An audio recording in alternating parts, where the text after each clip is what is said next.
To ask why we fight is to ask why the leaves fall. It is in their nature. Perhaps there is a better question.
Why do we fight? To protect home and family. To preserve balance and bring harmony.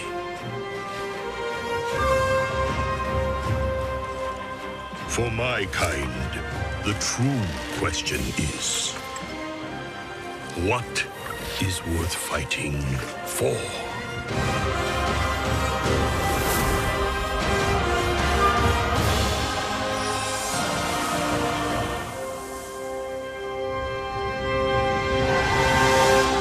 Hello and welcome everybody to the World of Warcraft Mists of Pandaria digital launch event here in Europe. My name is Daniel and I'm going to be your host for this very unique show of Blizzard Entertainment, and we are coming live and direct from the showcase in Paris where we are celebrating the launch of Mists of Pandaria and going on sale in just over an hour from now. But first, everyone, let me welcome the French audience here in Paris in their language. Une très bonne soirée Paris et bienvenue au lancement de World of Warcraft Mists of Pandaria. C'est génial que vous soyez ici ce soir. Merci beaucoup. But before we start with the sale, we'll have all kinds of entertainment for you, plus insights from the World of Warcraft development teams from our events taking place around Europe in the different cities. And speaking of Blizzard developers, I'm very pleased to have a co-host for this evening, someone who World of Warcraft players should know very well. It's my pleasure to introduce lead system designer, the man known as Ghostcrawler. Here is Greg Street.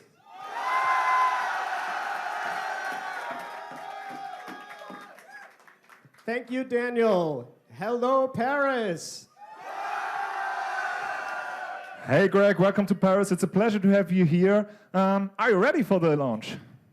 I am so excited for this launch. The whole team has been working so hard, and it is great that we are finally here.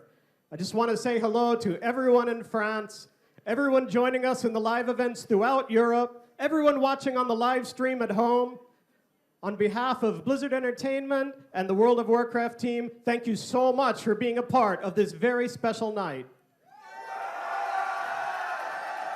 We are going to be checking in on those events in Madrid, in Milan, in Stockholm, Cologne, and of course in London. But first, Greg. First, we think we want to kick things off right by having a word from the CEO and president of Blizzard Entertainment, my friend and boss, Mike Morhaime.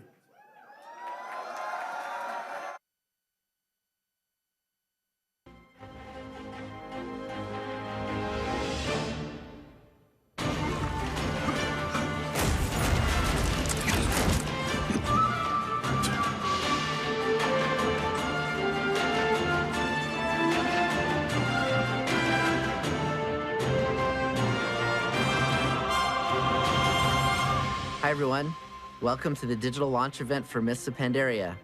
This is an exciting day for all of us.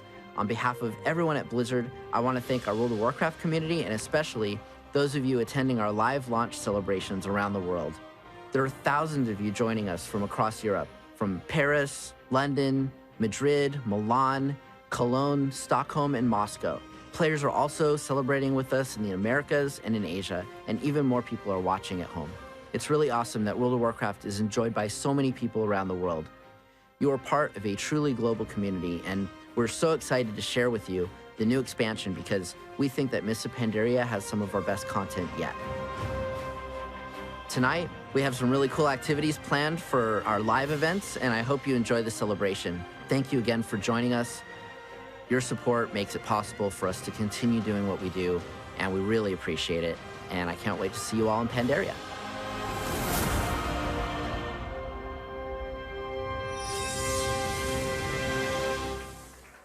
He looks very excited, was smiling all the time. Oh, Daniel, we've been working so hard, and it is all for this moment. We are so close to the launch of Mists of Pandaria. I can't believe that. But now it's time to think, to rally the armies of the Horde and the Alliance to get in mood for the Mists of Pandaria add-on. Let's get on the warpath with a performance from Manao, the drums of China.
Wow, one of fantastic stuff from Manao Drums of China. Thank you very much, ladies, for such an incredible performance. Paris, give me a random big applause for the ladies. Thank you, Manao. You can leave the stage. And I don't know about you, Greg, but I'm definitely feeling the Pandarian roots, and I could even start leveling right now. But first, let's see what effect that performance had on our friends in the other locations around Europe. We are starting with Milan in Italy. Buonasera Milano, come state da voi? Buonasera Daniel! Hello Greg!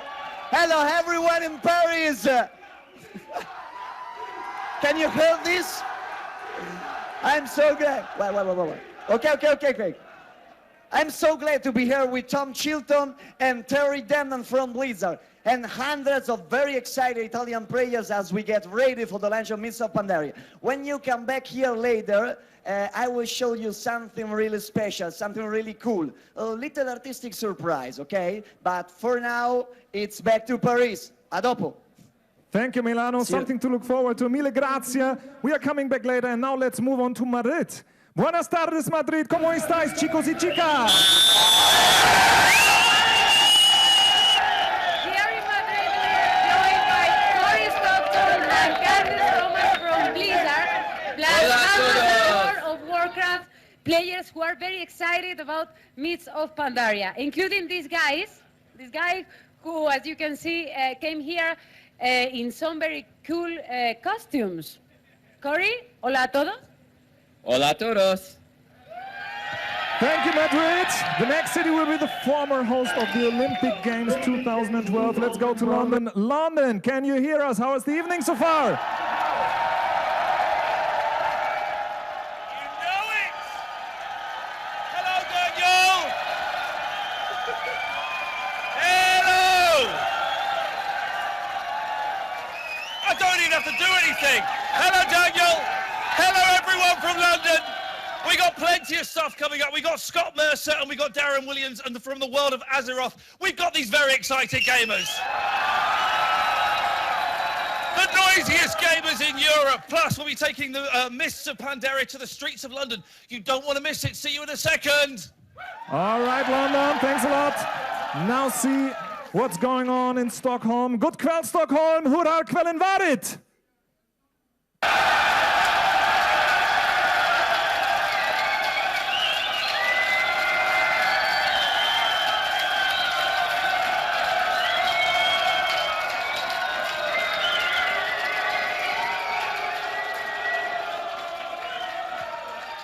Listen to that. These guys make my job easy. I don't even have to do anything up here.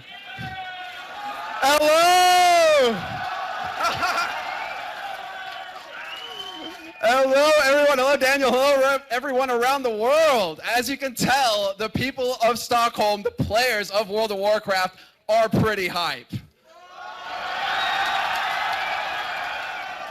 Yeah, okay. Well, guys, before we get to that, I also have to say that I have Chris Robinson and Thomas Hirachi here from Blizzard Entertainment. We're going to have an interview with them later, but for now, we're going to hand it back to you, Daniel, in Paris.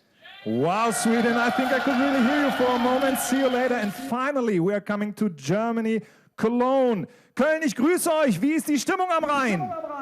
Hello, Daniel! Hello, Greg! As you can see, hello, World of Warcraft players around the world. Here in Cologne, they're not even stopping. Here in Cologne, we have the pleasure of being joined by three awesome guys from Blizzard.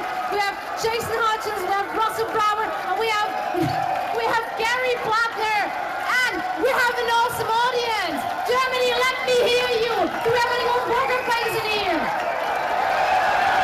Yeah, and with that, pass it on and give it back to you, Paris.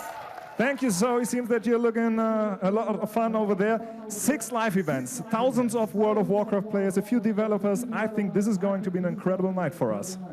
It's been an incredible night so far, Daniel.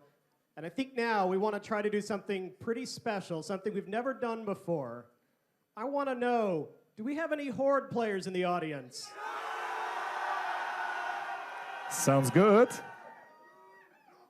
So does that leave any Alliance players? That sounds much better for me.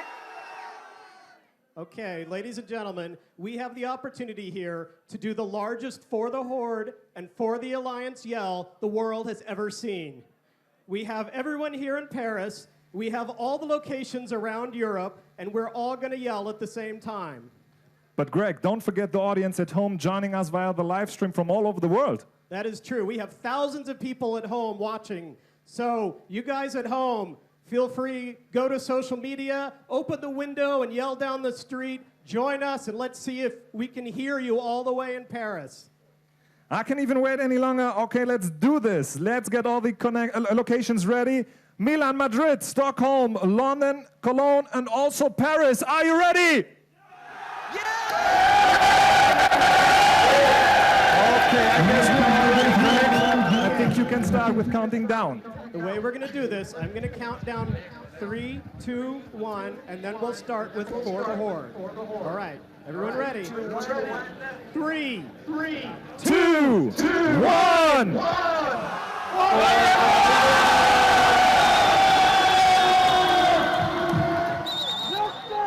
Amazing, absolutely amazing. I think the whole world could hear the Horde players. But what about the Alliance? Can the Alliance players beat that?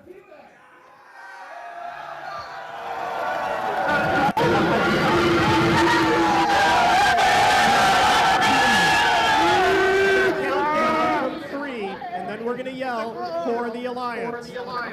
Here we go. 3, 2, 1.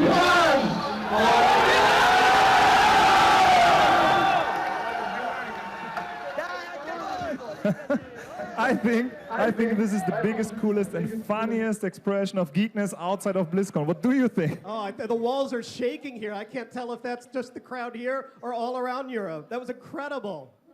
Absolutely, Greg. But in all this excitement, let's not forget why we are here. World of Warcraft is an incredible place to play in with so much to enjoy and wonderful stories and places. And I know that Mists of Pandaria will build on all that. But can we get into some details? What's the story, the big story behind this new expansion? So Mists of Pandaria is a little bit different from the expansions we've done before in that we're really crossing new ground here. We have 10,000 years of history of the Pandaren people that many of our players aren't familiar with. We have this brand new continent, all these new enemies and new challenges to overcome. So we have a lot to explain to players to set the stage for all the adventures they're going to have.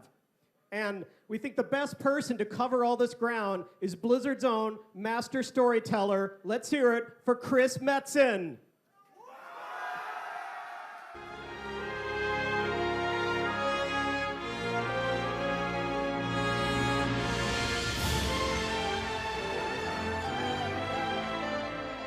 You know, many people ask about how Pandaria could have remained hidden for so long, something like 10,000 years of history since the Great Sundering of the world. And as the story goes, the last great emperor of Pandaria, Xiao Hao, created a spell that enveloped the land in mists that ultimately removed it from the real world and kind of placed it in a pocket dimension, you know, kept it safe. Now that this expansion is ready to pop and player characters from the Alliance and Horde are able to venture to Pandaria, they're really seeing a land that has been locked in time, you know, for all this time. And one might argue that Pandaria is not quite ready for the shenanigans that we will bring with us. There's been a lot of history just within Pandaria itself. You know, you had, in the ancient times, the great Mogu dynasties, you know, kind of ruled with an iron fist, and you saw the Pandaren kind of rise up in a popular rebellion and really take control of their land. In the thousands of years since the Sundering, you know, the Pandaren apparently let go of any kind of imperial identity they ever had. You know, they're not really expansionistic, they're not really building giant monuments. If anything, their culture seems to have almost regressed into a very idyllic space. They are about family, they're about tilling the earth, they're about drinking really good ale. You know, when we travel around Pandaria and we kind of see them in their natural state, it's what peace looks like. We're just not used to looking at that in the World of Warcraft. So it's a very different kind of expansion set, and the Pandaren as a race embodying that harmonic, that equilibrium of just, you know, people that are cool with themselves and their neighbors and their environment is just a really, really interesting thing. Now, the idea that the Pandaren can choose to be red or blue is a hell of a thing, introducing, you know, a single race into two disparate factions. It's just something I think is a really, really interesting vector for us. You know, the series is called Warcraft, and I know when we announced at BlizzCon last year, it was interesting. Many of the responses we got, you know, a lot of people are like, pandas, you know, wasn't that a joke race? Or why this? You know, we're used to big giant supervillains and the world blowing up, and you know, this feels like we didn't ask for a vacation. As much as Pandaria represents kind of an idyllic land and peace and harmony, you know, this one really brings the Alliance and Horde thing, you know, to a whole new level, really just reaching a boiling point in an otherwise unspoiled environment. We felt that created a lot of really interesting tension. Being the nature of the franchise, one side can't win out forever. But I know a lot of fans have been worried that there's some kind of bias, you know, for Blizzard, the Horde. You know, the Horde always seems to win. The Horde always seems to have these, you know, big, bold moments, and the Alliance is always kind of taking it in the teeth. I think this is the time where we get to see the Alliance really rise to the challenge, kind of prove its nobility in the way that it handles the threat that the Horde represents. In particular, you know, Garrosh Hellscream, right, which everybody kind of loves to hate. But I think this is the Alliance's hour, which isn't to say Horde, you don't get to do really cool stuff. You do. I think both sides really get a chance to shine in this storyline. Wow, interesting stuff here from Chris, and for me, especially as a Lions player. Now, we've already connected with the other live events going on around Europe, but there's one place we didn't hear from because of the time difference. The event in Moscow has already finished. Yeah, and from what I hear, the event in Moscow is a huge success. And through the magic of the Bronze Dragon flight and a little bit of help here, we can show you guys what happened in Moscow. So let's roll the video. Yeah, cool. Let's have a look on it.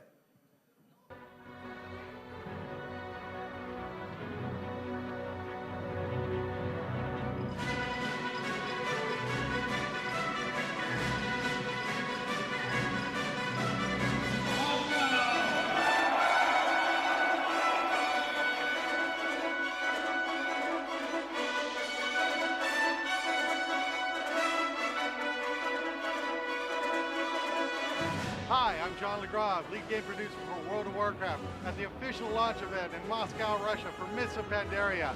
We're having a great time here. I hope everyone else is having a great time at the various European launch events and watching the stream around the world. We hope to see you in the Mists of Pandaria.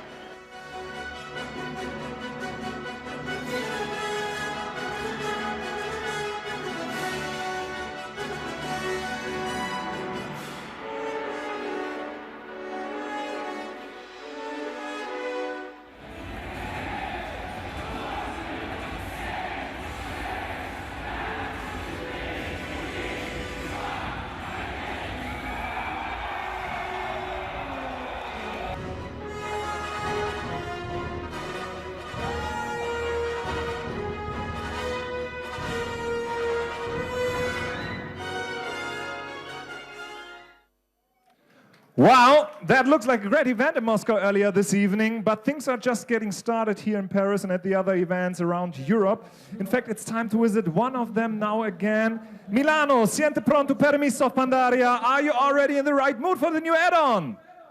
Yeah! Hello Daniel, welcome back in Milan. I'm here with World of Warcraft game director Tom Chilton and hundreds of very excited Italian players. Tom, welcome to Milan. Thank you. Also on this stage there is Silvia M, who's creating a fantastic card live for us. And as she continues, Tom, let's have a quick chat, okay? Can you tell us what's so special about this event here in Milan? Well, there are a lot of things special about this event. For one, this is our first ever launch in Italy. And also, we've just recently, as all of you know, finished translating the game into Italiano, finally.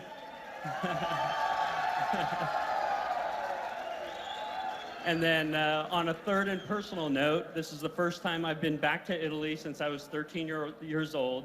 I remember touring all the different Roman ruins and drawing a lot of inspiration from that, and that carries with me still to this day. Great, Tom. Releasing World of Warcraft in a whole new language, that sounds like a big task. It is definitely a big task, and I'd like to throw out a lot of props to our localization team, who's done an amazing job. All the voice acting and the voiceovers, those are fantastic too. We have around 5 million words to translate for the World of Warcraft these days, and it grows all the time. If I had to do that myself, it would take at least 15,000 years to localize the game. Nobody would really want that. Great. So here we are about to celebrate the launch of Mists of Pandaria. And what's the feeling of the development team at a time like this? Well, the development team's very excited. This is probably the most exciting part of the product cycle. And for us, this is when we finally get to see the players enjoy the game. And there's a lot of anticipation for us too, because we're all players of the game also. All of us are waiting to like rush home and log in and play. Unfortunately, all of our friends are going to be getting up to level 90 before us, you know, but that's just how it is. That's the price we pay. Tom, we are so glad that you chose to come here, Milan, and celebrate with us. Let's hear for him. Forza! While we were talking, Sylvia did a great job, as you can see on the screen. Can you see on the screen the job of Sylvia? No? Ah, yes. Okay. Back on me. And wow, very unique. You agree? I think you agree. It's very unique and fantastic. Just the mountain. After we will see Sylvia again in the show with the final creation of this event. But for now, from Milan, from me and Tom, it's arrivederci. See you later. Thank you, Tom and Dino. That's some very cool art being created there. Have you ever seen a Pandaran drawn in the sand before, Greg? Not yet. I would look forward to seeing it as the evening progresses. Amazing work and a lot of interesting stuff we've heard. But look, let's go back to the game itself. There's so much new in this expansion. I mean, we have new islands, we have a new race, we have a new class, new dungeons and raids, and also new mechanics that will change the way we play, right? Yeah, that's right. We know that for Mists of Pandaria, we needed to add a lot of new ways for players to play the game. I mean, things like questing and dungeons and PvP, they've served us well over the years, but we know players are always looking for something new to do.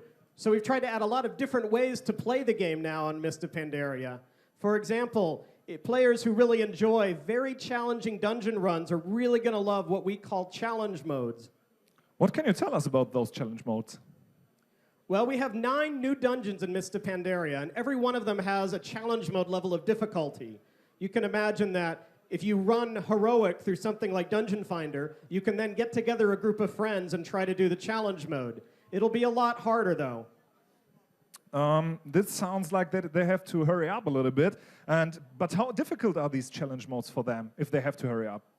We compare them some to the Burning Crusade heroic dungeons. Players may remember classics such as Alcatraz or Shadow Labyrinth. They were fairly challenging.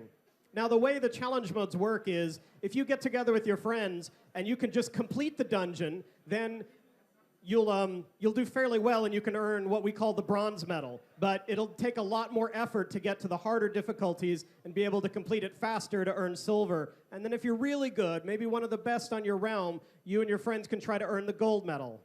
This sounds like it's very hard to achieve them. There should be also rewards, which should be pretty cool, right? Yeah, we knew that we really had to make some very different type of rewards for challenge modes. You see, challenge modes don't allow you to overgear the content. You can only get better because the game lowers the item level down to make sure that you never can really outgrow the content. You just have to get better and better. So all of the rewards are prestige rewards, bragging rights. At the bronze level, you get a title. At silver, you get a unique mount, a Pandaren Phoenix. And then if you're awesome enough to earn gold, you have access to some of the best looking armor that our artists have ever created for World of Warcraft. That sounds awesome. Yeah, you can cheer for that. And I also want to ask you about the scenarios. This seems like another cool way to have fun with the other players. Yeah, exactly. If you think of challenge modes as being on one end of the spectrum, for fairly hardcore, fairly expert players, scenarios are on the other end. You run a scenario with 2 of your friends, so 3 players total, or you can use our matchmaking facility to get in and run fairly short content, maybe 15 to 20 minutes. You could think of it as something like a group quest or a very short dungeon. It's not particularly challenging, however, because we don't force you to have tanks and healers in the group, you can queue with any 3 players. You often have to use some different abilities and strategies that you're used to. And we found that was a lot of fun playtesting. Challenge modes and scenarios then, 2 great new features if you like to stick together with your friends and take down some nasty enemies. But what if I like cute, fluffy animals? Is that something for me too? Anyone out there like cute, fluffy animals? There are a lot of players out there. Well, you are going to really enjoy our pet battles. Fortunately, we have another member of the development team ready to explain us the pet battle system. Cory Stockton over in Madrid. And Madrid, ¿cómo le gustas aquí? If I'm informed right, Cory should give us all the details about the new pet battle system. Hello and welcome to Madrid. Joining us here is lead content designer Cory Stockton from the World of Warcraft development team. Cory, how are you again? I'm great. I'm so excited. Welcome. Thank you. Now, as lead content designer, I'm sure you're involved in all aspects of the game, but we'd like to know a little about the pet battles. So pet battles are one of our newest features. We're very excited. They're super fun to play, but we know that Warcraft isn't just about quests and dungeons and raids. So we wanted to create something that was pretty simple to play, but also was really fun and easy to pick up. So how does it work? Can I use the pets I've already collected in the past? You can definitely use all the pets that you've already collected. But on top of that, we've added tons of new pets across the world for players to find. You just find a pet, click on it, and it brings up a whole new interface, and then you can fight that pet right there. Now, the system's pretty simple to learn, but it's also really deep. The pets can learn levels, they can learn new abilities. You'll even find that some pets have strengths and weaknesses against other pets.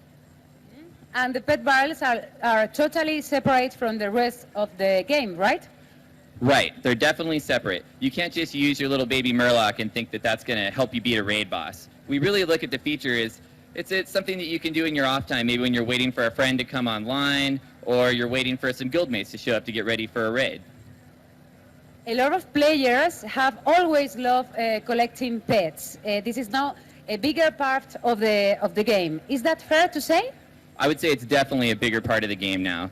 Besides all the pets that you've already have, we've added hundreds of pets in the world. Some of these pets are really hard to find too. And once you find them, then you've got to catch them and add them to your collection. And what's really cool about it is you can have up to 500 different pets in your collection. Sounds like a lot of fun. Thank you, Cory, for your explanation. And it's time hand back to Paris. Thank you, Madrid. Thank you, Cory. Greg, I'm sure you've been testing out the pet battle system during the development process. Do you use it to settle arguments within the team? Well, we have used pet battles to settle arguments, but you have to remember, a place like Blizzard, we also have a lot of weapons hanging on the walls, and those work just as well when we can't agree on something. Sounds like you're having fun over there. Let's continue our European tour. The next stop is London, because I want to know more about one of Mists of Pandaria's newest and coolest features, the new Monk class. In London, Scott Mercer is the man who can tell us everything about the monks. London, can you hear us? Are you there? Yes, we are here. Welcome back. That's how you do it, Europe. Here with us, all the way from California, which I've been told is in America, is Scott Mercer, senior game designer on the World of Warcraft development team. Scott, lovely to meet you. Now, one of the new features in the Mists of Pandaria is the Monk class. It's the first new class in the game for a long time. What can you tell us about the origins of these badass monks? Well, monks are totally badass, and they have this really interesting history because the Pandaren invented the monk style of combat. Thousands of years ago, an evil race known as the Mogu conquered Pandaria and enslaved the Pandaren. And because as slaves they couldn't carry weapons, Pandaren started to develop unarmed styles of combat. And it was the Pandaren who mastered these styles that turned into the monks we know today. So what's so cool about being a monk? Well, playing a monk is a totally different experience than what you might have seen before. We always try to add new mechanics to all of our classes, and monks are no exception. Monks build up energy with basic attacks like kicks and punches, and then they use that energy for really powerful finishing moves like you might see in a fighting game. Now, interesting, you mentioned fighting games. Did you take inspiration from other kinds of games then? Well, certainly other games and also a whole lot of martial arts movies. We look at a lot of martial arts and see things that we like to use, things like momentum, combo moves, finishers. And we think with the monk, we've really found this really cool mix that'll make them fun and exciting to play. So monks are really versatile. Sounds like you're giving the players a lot of choice. Absolutely. Monks can be damage dealers, monks can be tanks, and can also be healers. It's really just up to which specialization you decide to choose. Well, I think think there's going to be a lot of people rolling monks later on tonight. Scott, thank you for your expert insight. A round of applause for Scott Mercer. Stay with us, Scott. Because our European cousins, the stream is staying with us here in London because the live entertainment is just beginning here. It's time to see what happens when Pandaria comes to the streets of little old London.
Stage and fight each other in slow motion almost every night. It's a regular occurrence here. That's all we've got time for. Thank you for joining us. Back to you in Paris.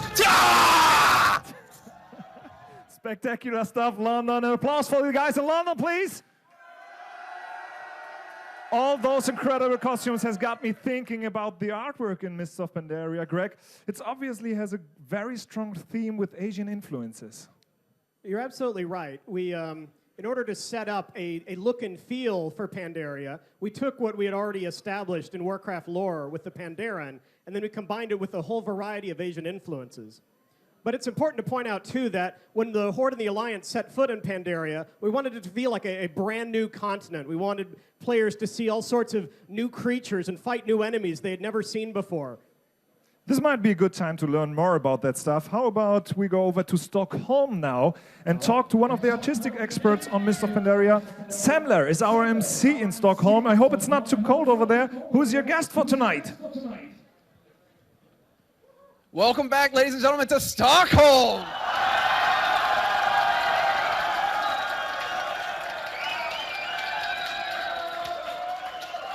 Now, Daniel, it's freezing cold outside, but you couldn't tell. You couldn't tell in here. These guys are all so hyped. It's hot as a furnace. So, who do we have to talk to? We're actually going to bring up Chris Robinson. He is the art director at the World of Warcraft Blizzard development team, and he's going to tell us a bit about the influences and enemies that we're going to face in Pandaria. But first of all, man, thanks for coming to the stage. Yeah, man, thank you so much. This is awesome. Stockholm is amazing. These guys are great. I have to do it, you know. So I'm supposed to talk to you guys a little bit about creatures. So let's talk about the mantid. If you took like a huge praying mantis and you mixed it with a humanoid, you'd probably be pretty close to what the mantid turned out to be. These are guys that are coming to life after hundreds of years of being asleep and being affected by the Shah. So you're going to see, you know, a lot of this kind of crazy frenetic energy and these guys flying around in the air and a lot of really cool stuff from these guys. So we got a lot of flying around the air. These guys sound pretty brutal. Do we have any kind of magical enemies that we're going to run into? Yeah, totally, man. So the Shah are really central to our storyline. This is like evil come to life, right? So what does that look like? But that really gave us the opportunity to explore a lot of different designs with these guys and try a lot of things out. And I think we had a lot of fun making them. Dude, that sounds so sick. Okay, so we have casters, we have melee, but history is also a big part of Mists of Pandaria. Do we have any chance of running into ancients? So ancients, yeah. So the Mogu, you should know about the Mogu. They're very important. This is like, and Metzen hit on this a little while ago. This is an ancient race that ages ago used to rule over Pandaria, and they had enslaved the Pandaren. Since then, the Pandaren have risen up, and the Mogu have gone into hiding, but they're ready to fight back. So the cool thing about these guys are they're this big, brutal, mean dudes who are just enraged, right? They feel like they're the rightful kings and the owners of this land. And we're going to be able to see that conflict happen between these guys, the Mogu and the Pandaren, in an upcoming raid. Well, speaking of the Pandaren, can you actually tell us a little bit more about the main focus of the expansion? Yeah, man, I would love to go off on the Pandaren. They're really cool, but I think if somebody's going to tell you about the Pandaren, it should probably be who we consider to be the grandfather of the Pandaren, which is Samwise Didier. So, thanks very much for the interview, man. It was a pleasure doing this. We're actually going to hand it over to, I guess, the head panda here, Samwise Didier. He has a quick interview that we're going to see right now.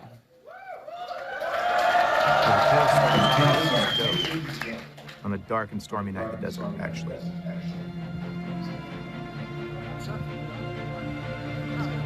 I was out there with some of my brothers. We were hanging out, having a couple storm stouts, you know. And for some reason, I had left the camp area. I wasn't near the fire. My buddy's all, "Hey, man, aren't you like..." He doesn't actually sound like that. I'm just making the voice. He says, "Aren't you cold?" I go, "No, I'm fat. I don't get cold."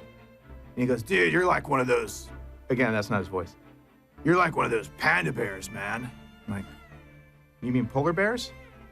He says, "Nah, you're a panda bear." And ever since then, I got stuck with that nickname, Panda. I guess because I'm hairy, but not that threatening.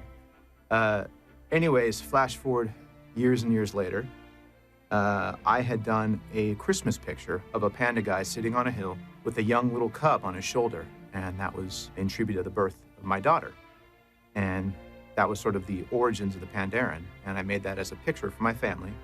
And somehow, it made its way into work, probably because I brought it in to show some people. And people dug it. And then from then on, it went even further in our Blizzard culture. So we were working on Warcraft 3, and eventually we had an April Fool's where we were talking about a 5th race or something like that, or a 4th race for Warcraft 3. We thought that it would be funny, so Metzen came up with some background. I came up with a couple extra pictures for the Pandaren. They're the new race in Warcraft 3. It was the last race we were going to announce. And we're like, April Fools, everyone's going to get a kick out of this and laugh.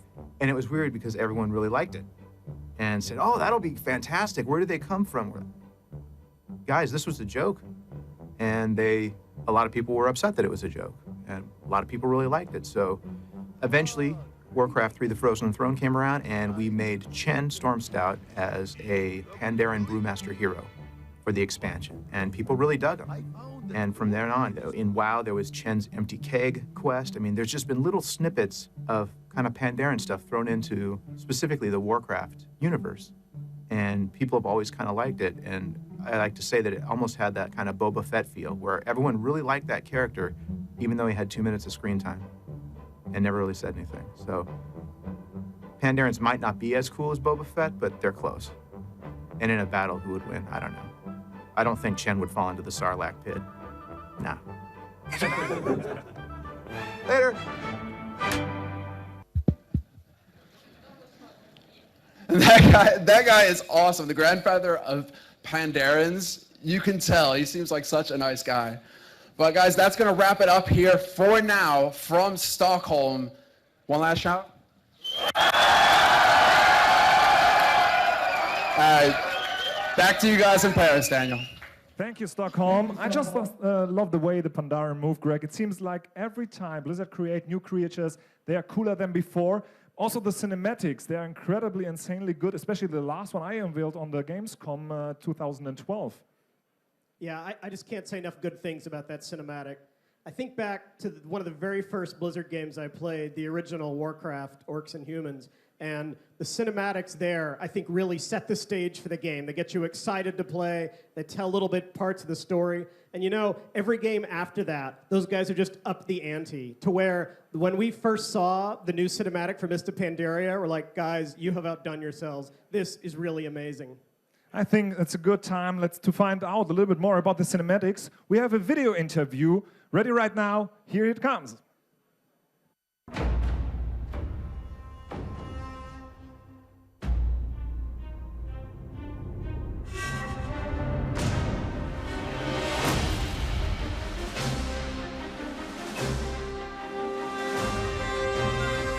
We do the big dramatic thing really well, right? We blow things up better than anybody.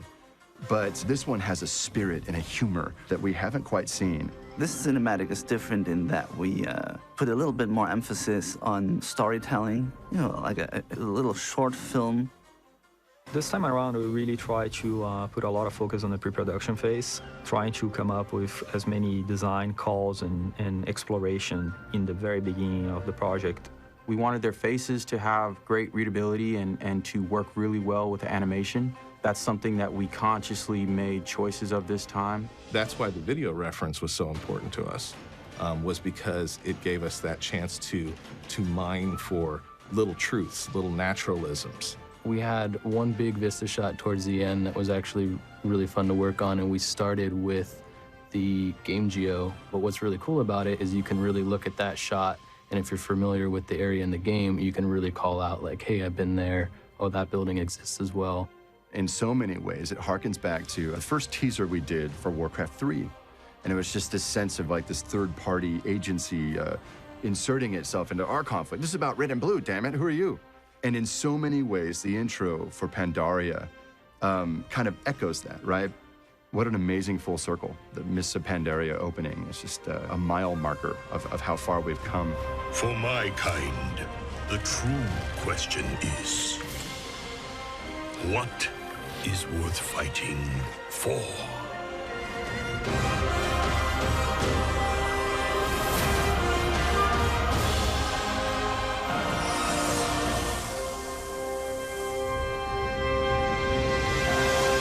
A little glimpse inside the magic world of Blizzard Cinematics there for you. While we are talking about the creativity that goes into World of Warcraft, we can't forget the music, Greg. At the event in Cologne, there's a live orchestra ready to play us a piece from the music of Mists of Pandaria, but we're actually going to split the screen with Milan at the same time, remembering the sand art that was in progress last time. We're also going to be checking in to see how Sylvia's getting along with that. But first, though, let's go to Cologne and start with the music. Zoe, hörst du mich? Hattet ihr einen schönen Abend und seid ihr denn bereit mit eurem Orchester? Wunderschönen Abend und wir sind bereit. So, I would say, welcome back to Cologne. The orchestra is ready to go, and I'm pretty sure the audience is ready to go as well. So without any further ado, let me hand it over to our orchestra. Guys, take it away.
Absolutely fantastic. Big round of applause for Sylvia creating this lovely artwork, really live for us over in Milan, and of course for our orchestra playing a piece of Mists of Pandaria called Heart of Pandaria. And what a coincidence. Joining me here on stage is Russell Brower, the director of audio at Blizzard. Russell, it's an honor to have you here on stage. I'm very happy that you're here. Thank you. It's a really thrilled to be here in Cologne.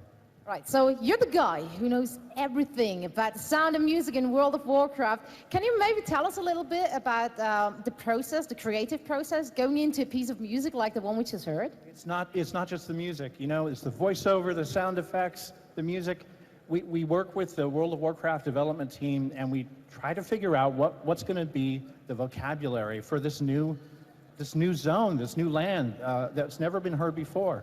And Pandaria has these elements of spirit and honor and family and all these harmony, all these things, and that's reflected in all the sounds we make.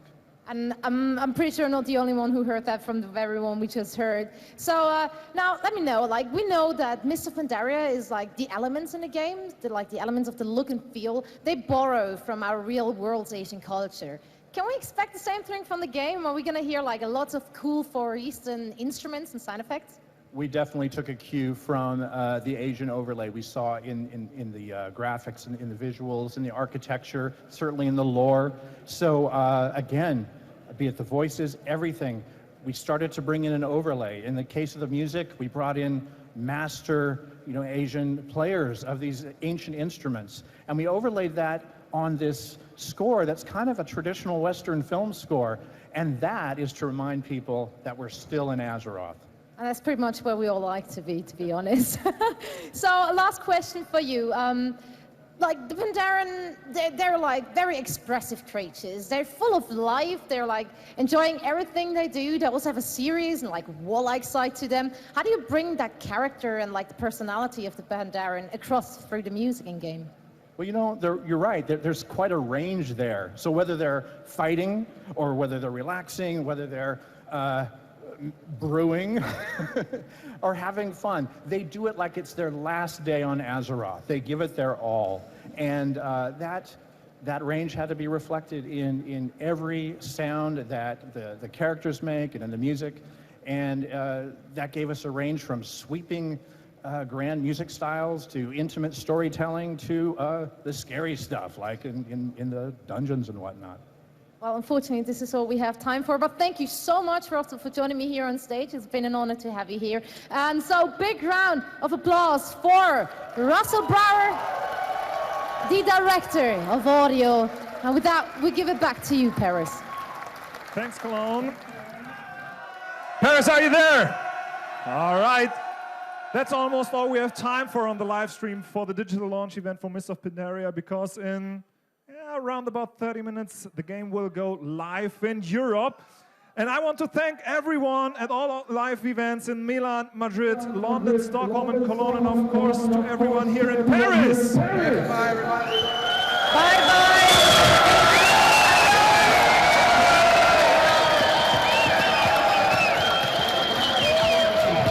Very much for Paris. All the pleasure, thank you guys.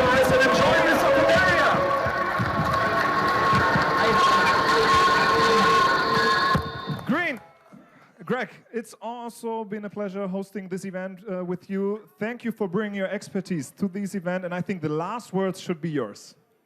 Well, thank you very much, Daniel.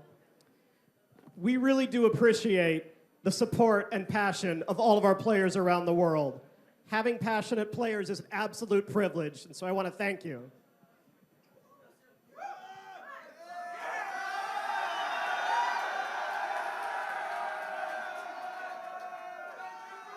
So on behalf of the WoW development team and all of Blizzard, thank you very much. Enjoy Mr. Pandaria.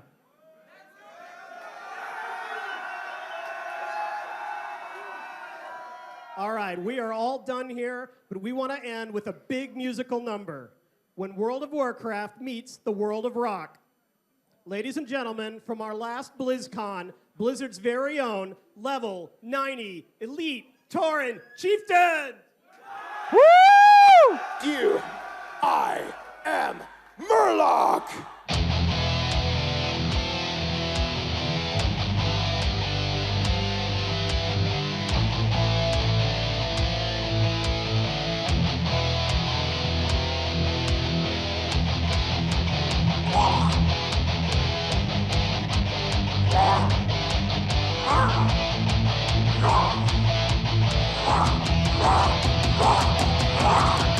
From the coast of West Fall to Black Valentine, silent I hunt show, silent I will creep, gliding through the depths, gliding to your death, upon the shores I rise, hold my flippers to the sky.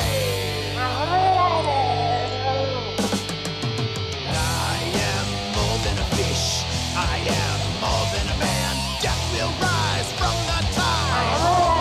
I am Murloc. I am king of the sea. But I'm not Aquaman. Death will rise. Hear our cry. I am Murloc.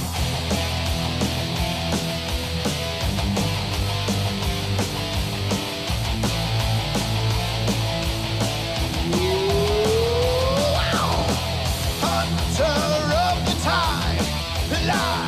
Will let your life born, your fallen brave, sleep in our sunken grave. Feel the deadly pin, my nets drag you in, blood-stained sand and gore, law that's left upon the shore.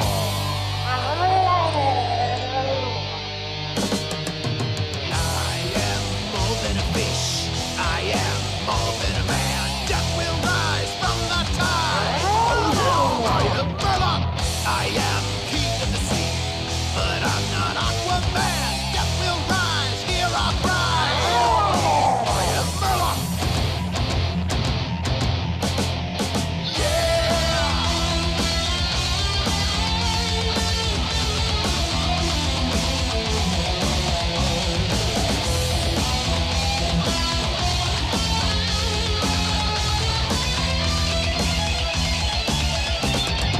Empty eyes, never blinking, armored in scale, but never sinking.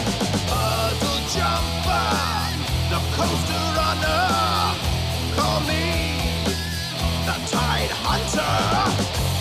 Raise your flippers to the sky. I am more than a fish. I am more than a man. Death will rise from the tide. I am Murloc. I am king of the sea. Not a queen like Aquaman. Death will rise. Hear our cry. I am Murloc. I am death. Thank you, BlizzCon, so much. We are the artists. We are level 90 Elite Tauren Chieftain. And we will see you all in Pandaria. Good night!